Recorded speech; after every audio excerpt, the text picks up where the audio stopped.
Just when you thought things were going to get more weird, it just did. Let's check it out. Right, British lawmakers have just approved a bill to legalise assisted dying. After hours of debate today, the House of Commons voted 330 for and 275 against supporting the bill. I want to pay a huge and heartfelt tribute to those families and to every single person who has contacted me about this issue, and in many cases shared their own very personal stories of loss and death.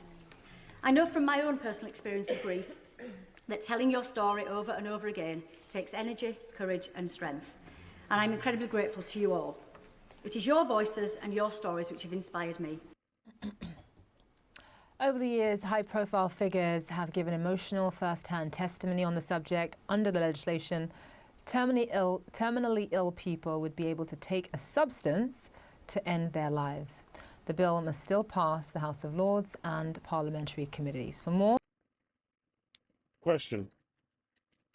If this person takes their life, one, is it the nurse giving them the medication or they're giving it to themselves? And if it's the nurse giving them the medication, would that be considered a SI or would that be considered murder? My problem with this isn't that, oh, look, people are doing stupid things. People do stupid things all the time. My contention with this is, one, where does this go?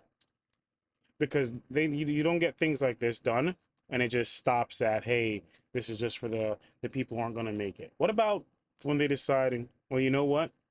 Even if you're not terminally ill, what if you just want to end it all? What if you just don't want to go on anymore, right? What if you want to just self-delete instead of, jumping off of something and doing XYZ? You're just going to do it the legal way, right?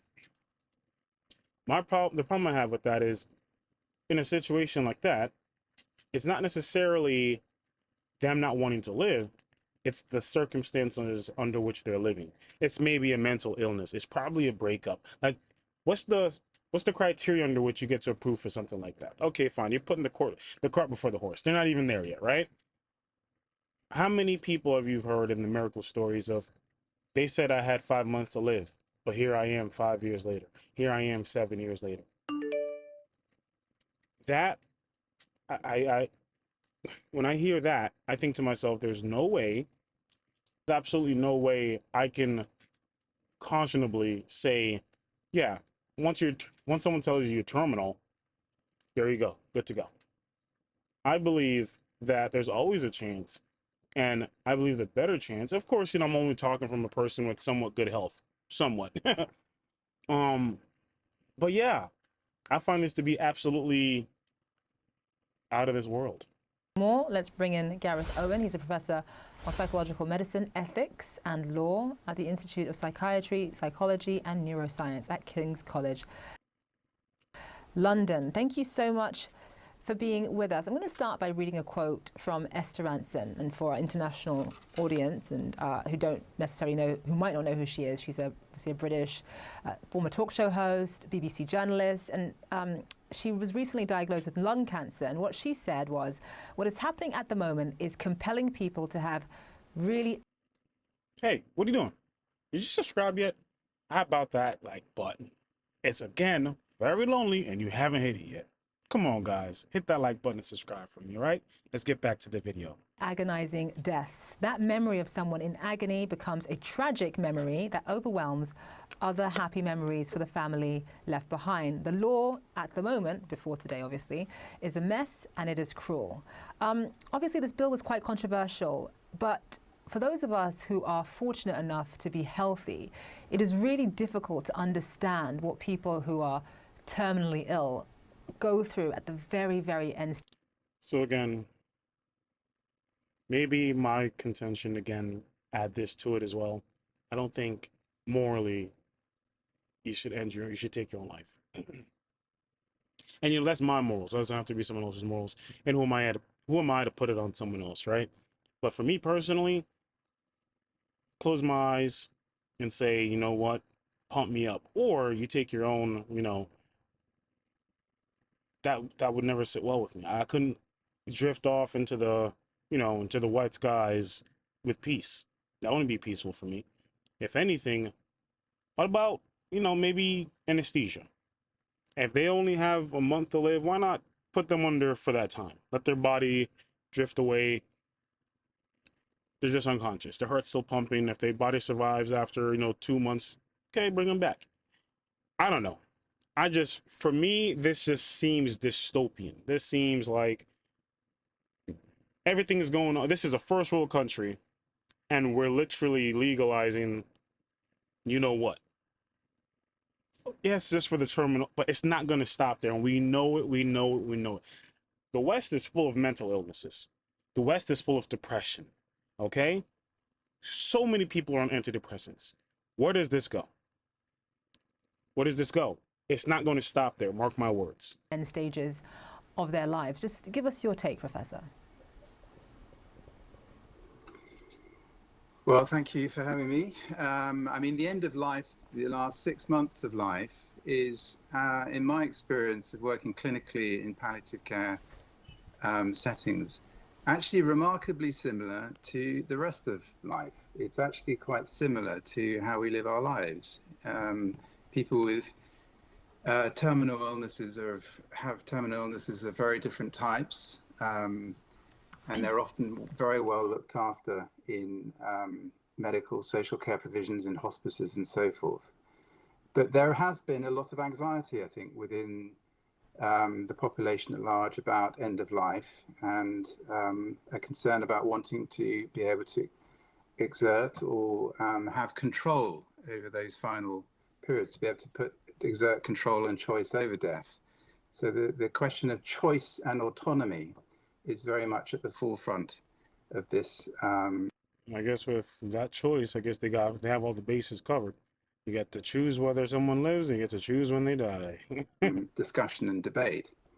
And in the research group I'm involved with at King's College London, the Complex Life and Death Decisions Group, we had some public opinion polling research which showed that about 2/3 of the public do want legislation of the type which Kim Leadbeater in the Westminster Parliament introduced today.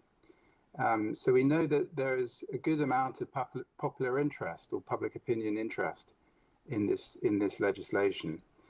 There is concern about how it can be implemented, and even in people who support it, there's concern about the issue of pressure and coercion. So what we found in our research is that amongst those who support it, the majority.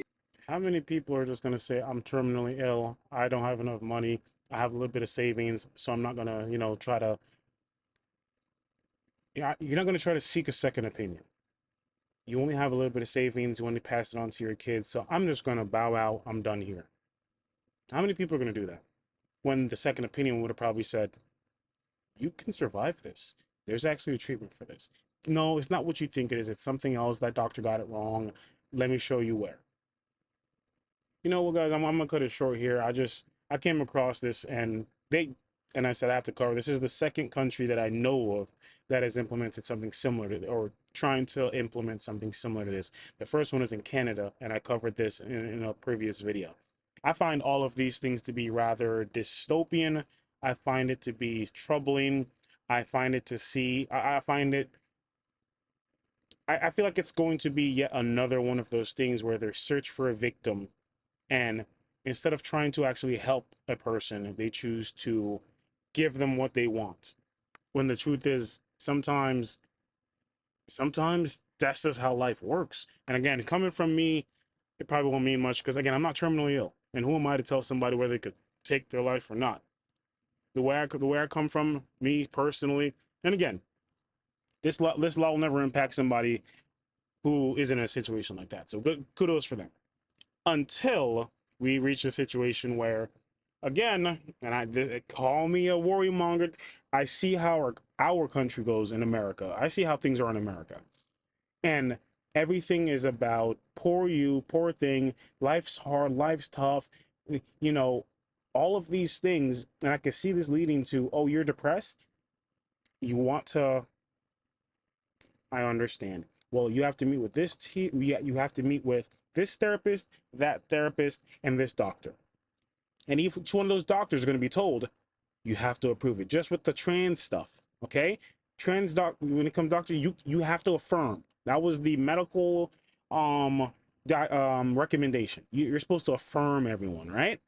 What happens when depression is a thing that's rampant, which it already is, shocking, and then they introduce a law like this, and then they start advocating for, well, if I'm depressed, it's my body, my choice, I should be able to just end it, when it's clearly the headspace, not the circumstance necessarily, but the headspace sometimes, right?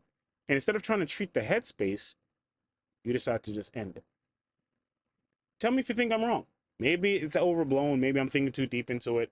Tell me what you guys think. Please, honestly, comment down below. All right? Let me know, guys. I'll see you in the next one. This one is dark. Peace.